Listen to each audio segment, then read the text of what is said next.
Artificers are known across the multiverse for being able to invent and create magic items. Their powers can be creative and destructive.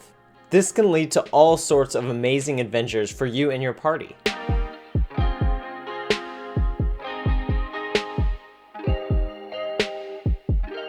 What's up, friends and foes? We're going to talk about the Artificer subclasses and all of the options that have been added to Dungeons & Dragons 5th edition ever since the Artificer class came out. Artificers cast their spells through their tools. This gives them the ability to imbue mundane objects with magical properties and even create magical items that your party can use. Not only can Artificers make magic items, but they also have a better ability to use them. By the late levels, Artificers can basically become walking magic shops for you and your party. The Artificer class is the first class that Wizards of the Coast has introduced ever since the Player's Handbook. This is kind of a big deal. It first appeared in Eberron, Rising from the Last War, which is a campaign-setting book for Eberron. Recently, Wizards of the Coast has released Tasha's Cauldron of Everything, which included the Artificer in it and added an additional subclass. There are 4 amazing subclasses of the Artificer, and we're going to delve into each of them today. The first subclass of Artificer is the Alchemist. This Artificer specializes in creating special potions and elixirs that can either help or harm. The Alchemist is usually seen experimenting in their lab, creating new concoctions to test on their friends. At 3rd level, all Artificers get a list of spells that they have access to based on their subclass. The Alchemist gets spells that are directly connected to their trade of creating cocktails of destruction and healing. The Alchemist gets the ability to create elixirs that grant the following effects: healing, resistance, flight, swiftness, baldness, and transformation. These elixirs can be used on their party members, themselves, or anybody else that they choose, creating a range of different magical effects. At 5th level, the Alchemist becomes an alchemical savant. This just means that they can add their intelligence bonus to any healing or damage that they do when casting spells. At level 9, an Alchemist gains a more restorative power called Restorative Reagents. This allows the Artificer to cast lesser restoration, and their healing salves tend to give more temporary hit points.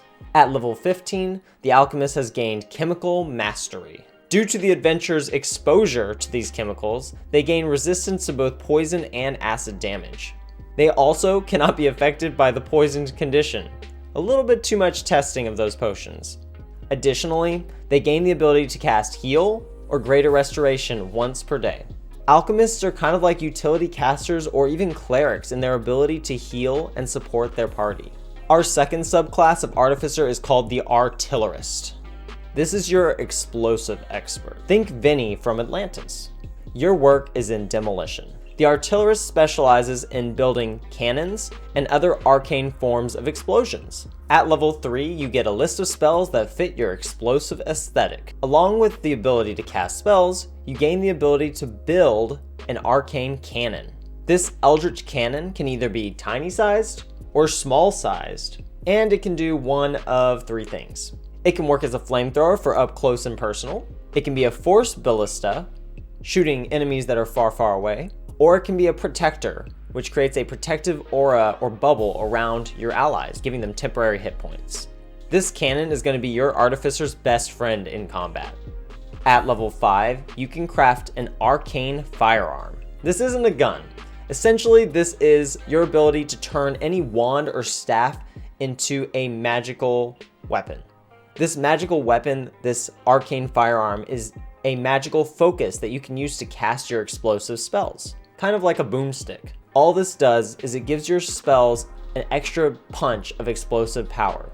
Anytime you deal damage, that explosion happens. At level 9, your cannon becomes even more powerful.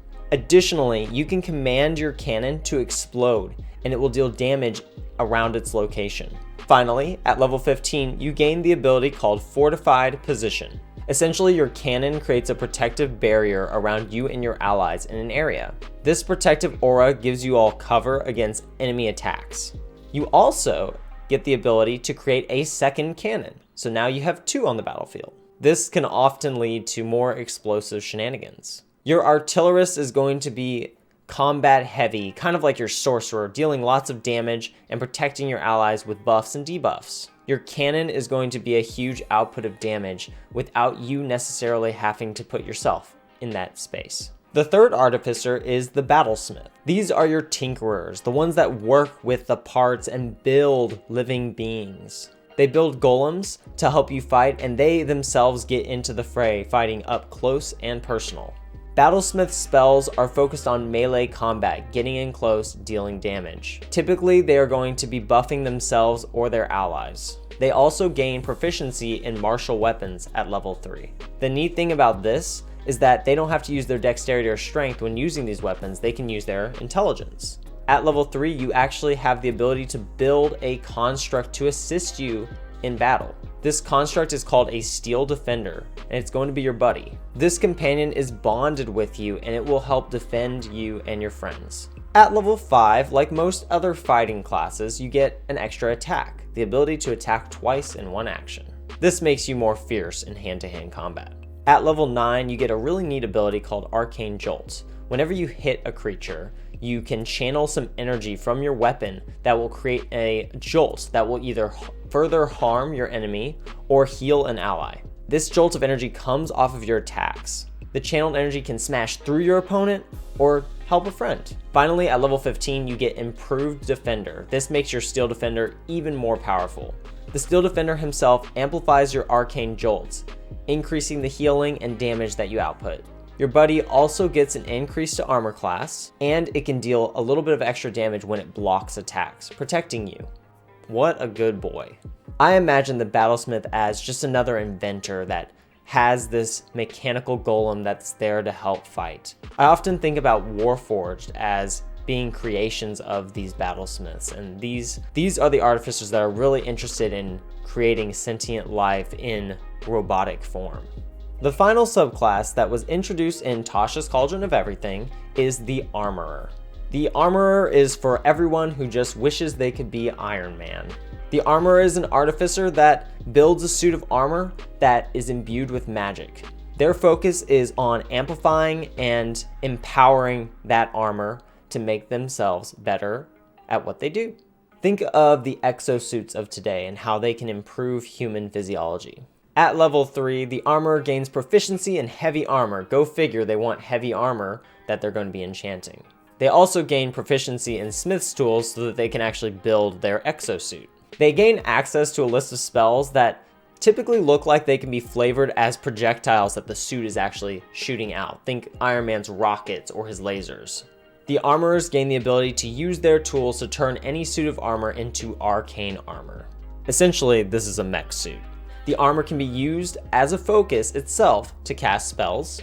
It is attached to your body and it cannot be removed by force. It even can replace missing limbs if you have a piece of armor that is magically being moved by your body. I like the idea of having a crippled knight that lost his legs in battle, and he was able to build this suit of armor that acted as a prosthetic so that he could fight again.